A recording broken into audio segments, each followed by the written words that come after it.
वहीं शोपियां में इन दिनों सड़कों की मरम्मत का काम चल रहा है। वहीं जिन सड़कों को भारी बारिश और बर्फबारी की वजह से नुकसान पहुंचा है, उन्हें दोबारा ब्लैक टॉप किया जा रहा है।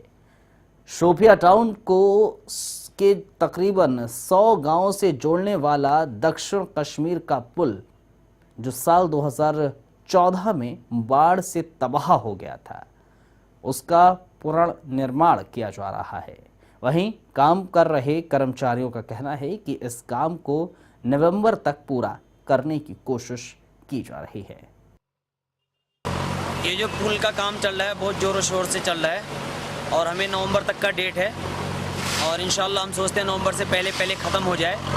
और ये जब पुल आगे जब तैयार हो जाएगा तो ये पीछे 100 गांव को ये कनेक्ट कर रहा है और इसका काम आप सब लोग देख रहे हैं, यहाँ के जो भी हैं कि काम कितने ज़ोरों शोर से चल रहा है। हम रात में भी काम करते हैं, इधर 8 बजे 9 बजे तक इधर काम चलता है हमारा।